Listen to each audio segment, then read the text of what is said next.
तो यहाँ पर देखिए एक और 10th वाले बच्चों के लिए वायरल पेपर आ चुका है गणित का, जो कि अब की बार कोड होने वाला 802 BC का कोड होने वाला। जी पे बच्चों 802 BC कोड का पेपर होने वाला है, पूरा वायरल पेपर है। पूरे पेपर का सोल्यूशन बताऊंगा फिर बच्चों, जो आप कहोगे सारे पेपर का सोल्यूशन बताऊंगा, इंपॉर्टेंट क्वेश्चन बताऊंगा, सब कुछ बताऊंगा। उसके लिए चैनल को सब्सक्राइब करके वीडियो को शेयर जरूर कर देना। यहाँ पर देखिए सबसे पहली बात कर लेते हैं, अनुक्रमांक भरना है, नाम भरना। देखिए मैं बकवास नहीं करता हूँ, सीधा पढ़ाना प्रारंभ करता हूं, क्योंकि टाइम बहुत कम है, तो इसलिए मैं बकवास बिल्कुल भी नहीं करूंगा। डायरेक्ट आप लोग पढ़ाई पर फोकस करिए। यहाँ पर ये कुछ निर्देशांक दिए रहते हैं, इससे ज्यादा कुछ खास होता नहीं है। तो आप लोग पढ़ना चाहते हैं तो मैं दिखा दे रहा हूं, अगर आप लोगों के पास टाइम हो तो पढ़ लीजिए, और खास इसके कुछ होगा नहीं। तो आइए मैं डायरेक्ट क्वेश्चन की तरफ से स्टार्ट करता हूँ। पहला खंडा बहुविकल्पी प्रश्न। देखिए 20 क्वेश्चन देंगे, जो कि आपको OMR सीट में भरना रहेगा। 20 क्वेश्चन देंगे। कितने क्वेश्चन देंगे आपको? 20 क्वेश्चन देंगे, जो कि आपको OMR सीट में भरना रहेगा। ठीक, समझ में आ गया? तो यहाँ पर देखिए पहला क्वेश्चन है, 8 के प्रथम 15 गुणजों का योगफल होता है। 8 के प्रथम 15 गुणजों का योगफल क्या होता है? 960 होता है कि 980 कि 984 कि 990? कितना होता है फिर बच्चों? तो यहाँ पर देखिए 960 होता है। कितना होता है? 960 होता है। 8 के प्रथम 15 गुणजों का जो योगफल होता है वो 960 होता है। दूसरा है, यदि sine theta minus cos theta बराबर 0 हो तो sine inverse theta plus cos inverse theta का मान क्या होगा? तो प्यारे बच्चों आपको भी पता होगा कि sine inverse plus cos inverse theta बराबर क्या होता है? 1 होता है। ये तो सूत्र ही है, तो ऐसे क्लियर हो गया इसका, यानी तीसरा ऑप्शन सही है, चौथा ऑप्शन सही होगा। देखिए भाई sine inverse theta minus cos inverse theta बराबर 0, तो आपने एक सूत्र पढ़ा। सूत्र क्या पढ़ा है? कि sine inverse theta plus cos inverse theta बराबर 1, ये पढ़ा ना, तो इसका मान ये हो जाएगा। तीसरा दिया हुआ है कि दी गई संख्याओं का अभाज्य संख्या होती है। दी गई संख्याओं में अभाज्य संख्या होगी। अभाज्य संख्या क्या होगी मेरे बच्चों? तो यहाँ पर देखिए 0 होगा कि 1 होगा कि 8 होगा। तो अभाज्य संख्या जो हो जाएगा बच्चों वो कौन सा होगा? तो ये आपका 2 होगा। कौन होगा? 2 होगा। तो यहाँ पर देखिए अगला क्वेश्चन है, यह द्विघात समीकरण 3x² minus 12x plus m बराबर 0 के मूल बराबर हैं, तो m का मान होगा। तो यहाँ पर देखिए मेरे बच्चों क्या लिखा है? 3x² माइनस का 2x प्लस m बराबर 0, तो इसका मूल क्या होगा? तो हम जानते हैं b² माइनस क्या होता है यहाँ पर देखिए, इसको पहले तुलना करेंगे, ax² plus bx plus c बराबर 0। तुलना करेंगे तो a का मान आएगा 3, b का मान जो आएगा आपका आ जाएगा माइनस का 2, और c का मान आएगा m। तो यहाँ पर आपने एक सूत्र पढ़ा, b² माइनस 4ac बराबर 0। ये आपने पढ़ा b² का मान माइनस 2 का स्क्वायर माइनस 4 इंटू a का मान 3, और प्लस में a का मान यहाँ पर 12 है। यहाँ पर देखिए 12 है। ठीक, यहाँ पर 12 हो जाएगा, तो b² माइनस 4ac, तो ये आपका 12 हो जाएगा। माइनस 12 का वर्ग और माइनस इंटू क्या होगा? इंटू c के स्थान पर कितना है? m है। m बराबर 0। 12 बराबर m 144 माइनस का 12m बराबर 0। माइनस 12m बराबर हो जाएगा माइनस का 144, माइनस माइनस का टर्म 12 कुम 12 12 144। m बराबर कितना आ गया? 12। m का मान कितना आ गया बच्चों? 12, यानी इसका ऑप्शन नंबर डी सही हो जाएगा। इस प्रकार से हो गया। चलिए आगे बात करते हैं अगले क्वेश्चन की तरफ। यहाँ पर सभी क्वेश्चन को बताएंगे। अगला क्वेश्चन यहाँ पर है, पांचवा, एक समबाहु त्रिभुज ABC की भुजा 2a, इसके उसके प्रत्येक शीर्ष लंब की लंबाई होगी a√2 कि 2a√3 या a√3 या 3a। तो इसका ऑप्शन नंबर सी सही हो जाएगा, a√3 हो जाएगा। उसके बाद में आगे बात करते हैं बच्चों। यहाँ पर देखिए आगे बात करते हैं 6वां नंबर है, एक अधिवर्ष में 53 सोमवार होने की प्रायिकता होगी। 53 सोमवार होने की प्रायिकता। तो प्यारे बच्चों यहाँ पर देखिए 6/7 हो जाएगा, 5/7 हो जाएगा, 2/7 हो जाएगा, 1/7। तो इसका ऑप्शन नंबर सी सही हो जाएगा, 2/7। आगे बात करते हैं बच्चों। आगे है 7 नंबर का प्रश्न कि द्विघात समीकरण x² माइनस 4 बराबर 0 का मूल है। x² माइनस 4 बराबर 0 का मूल है। तो यहाँ पर देखिए बच्चों x² बराबर माइनस 4 है बराबर 0, तो ये इधर चला आएगा, तो x बराबर कितना हो गया? 4। तो x बराबर क्या हो जाएगा? अंडर रूट में 4। तो x बराबर हो जाएगा प्लस माइनस का 4। इसका कौन सा ऑप्शन सही है? यहाँ पर देखिए डी नंबर का ऑप्शन सही है। 8वें नंबर का प्रश्न है। यहाँ पर देखिए 8वें नंबर का प्रश्न है कि 1 से 9 तक की प्राकृतिक संख्याओं का माध्य होगा। 1 से 9 तक की प्राकृतिक संख्याओं का माध्य होगा। तो यहाँ पर देख लेते हैं। सबसे पहले हम 1 से 9 तक की संख्या को जोड़ लेंगे। तो 1 + 2 + 3 + 4 +5 +6 +7 प्लस 8 प्लस 9, इसको हमने जोड़ा। कुल कितनी संख्या? 9 संख्या। कितनी संख्या? 9 संख्या। और टोटल को जोड़ेंगे तो ये आएगा 45। और कैसे निकाला जाता है, क्या बोला है इसमें निकालने के लिए?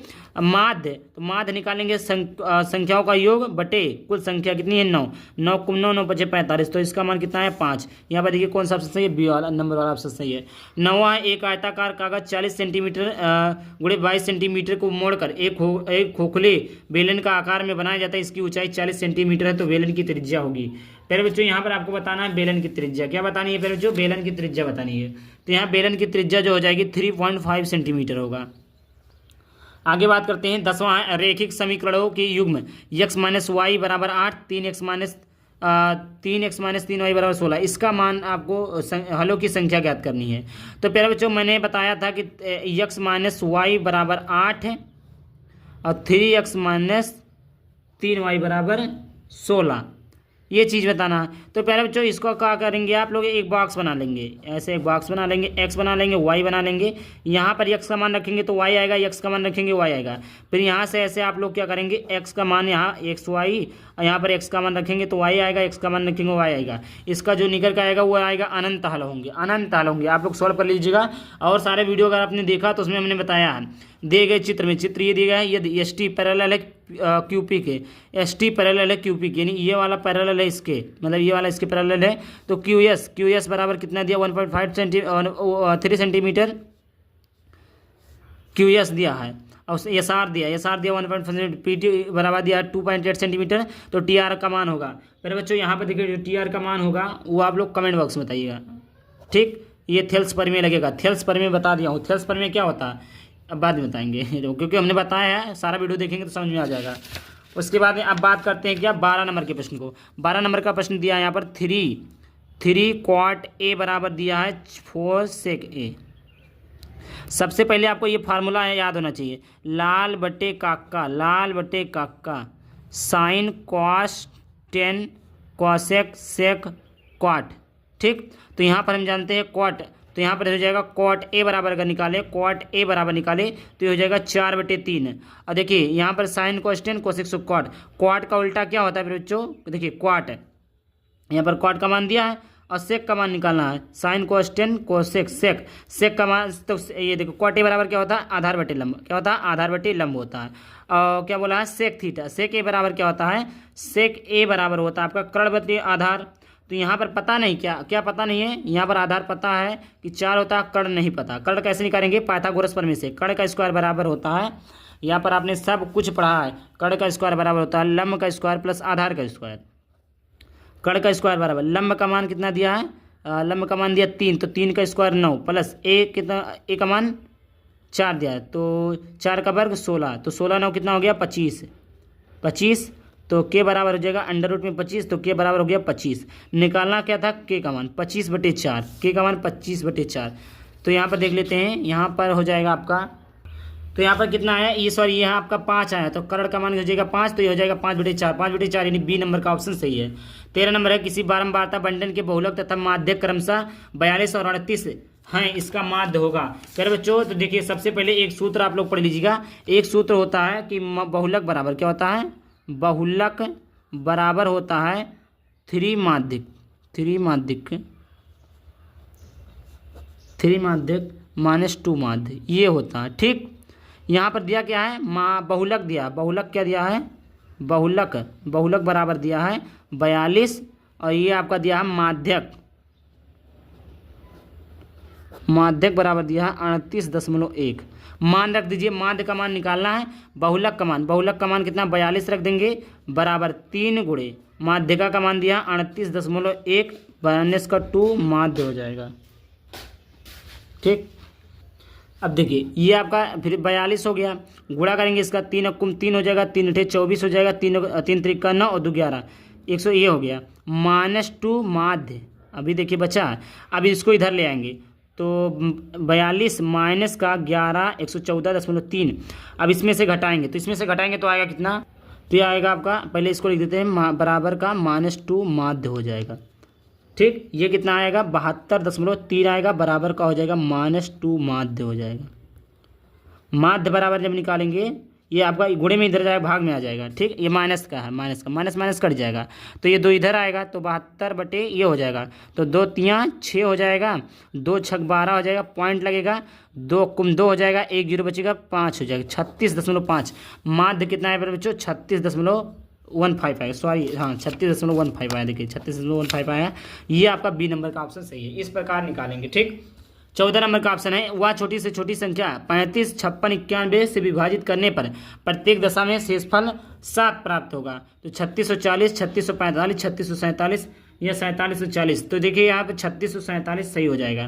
15 है, दो वृत्त एक दूसरे को अंतः स्पर्श करते हैं, वृत्तों के केंद्रों के बीच की दूरी 3 सेंटीमीटर है। यदि एक वृत्त की त्रिज्या 2 सेंटीमीटर तो दूसरे वृत्तों की त्रिज्या क्या होगी, 4 सेंटीमीटर, 5 सेंटीमीटर, 6 सेंटीमीटर, 7 सेंटीमीटर। तो फिर बच्चों ये हो जाएगा 5 सेंटीमीटर। बोला क्या है इस प्रकार।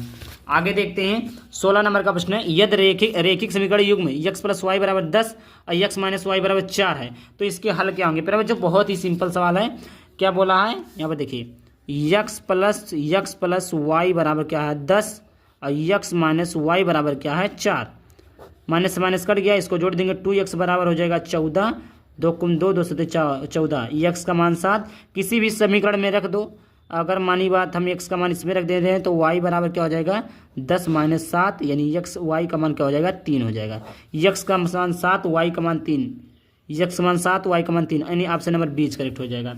यहाँ पे देखिए 1 + tan² a 1 + cot² a, तो इसका मान क्या होगा, तो देखिए sec a - 1 cot² a, तो ये हो जाएगा tan² a। 18 है, ये तो cos² थीटा बराबर 1/2, तो sin² थीटा बराबर क्या होगा।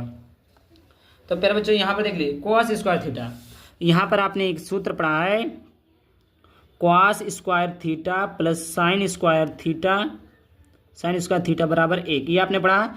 cos² थीटा का मान 1/2 दिया है, प्लस में sin² थीटा बराबर 1, इसको इधर ले जाएंगे तो sin² थीटा बराबर हो जाएगा 1 - 1/2, ये हो जाएगा ना, 2 कुम 2 sin² थीटा बराबर 2 कुम 2 - 1, तो 1/2। यहाँ पर 1/2 कौन सा, ये आपका डी नंबर का ऑप्शन सही हो जाएगा। आगे बात करते हैं 19 नंबर का। देखिए ये भी बहुत सिंपल क्वेश्चन है, दिखा दे रहा हूँ। यदि दिया गया लासा इतना है तो इसका मासा क्या होगा। अब देखिए ये जो होता है एक सूत्र आपने पढ़ा, प्रथम संख्या इंटू द्वितीय संख्या बराबर होता है लासा गुणे मासा होता है, लासा गुणे मासा होता है। ये आपका प्रथम संख्या है, ये आपका द्वितीय संख्या है, और ये इसका क्या दिया हुआ, मासा दिया हुआ है। मासा हो तो मासा, लासा दिया है, मासा ज्ञात करना है। मासा ये आपका लासा, मासा ज्ञात करना है। प्रथम है 132 इंटू दिया है 2888 बराबर लासा हमें दिया है 3168 इंटू मासा कितना दिया, कुछ नहीं, मासा निकालना है। इसको इधर ले आएंगे तो ये हो जाएगा 132 गुणे 2888 अपान 3168 बराबर हो जाएगा मासा। क्या हो जाएगा बच्चों, मासा हो जाएगा। इस प्रकार देखिए तो इसका जो मान आएगा बच्चों वो आएगा 12 आएगा, बराबर 12, मासा बराबर 12 आएगा। आप लोग सॉल्व कर लेना, इसका ऑप्शन नंबर डी से हो जाएगा। 20 नंबर है, दो संख्याओं के योगफल और अंतर क्रमशः 8 है। योगफल क्या है बच्चों, जैसे 5 + 3 8 हो जाएगा। योगफल 8 है और अंतर कितना 2 है। तो प्यारे बच्चों अगर 5 में हम 3 जोड़ दें तो कितना हो जाएगा 8 हो जाएगा, और 5 में 3 घटा दें तो कितना हो जाएगा 2 हो जाएगा। तो योगफल 8 है, योगफल कितना है 8 है, और अंतर 2, तो इस प्रकार 5 का मान 3 हो जाएगा, 5 का मान 3 हो जाएगा। तो यहाँ पर देखिए ये बी वाला ऑप्शन सही है। आई होप देखिए बहुत ही क्लियर मैंने समझाया, एक एक क्वेश्चन को समझाया है। आई होप वीडियो पसंद वीडियो को लाइक करके चैनल को सब्सक्राइब करना। चलिए टॉपिक के साथ, जय हिंद, जय भारत, वंदे मातरम।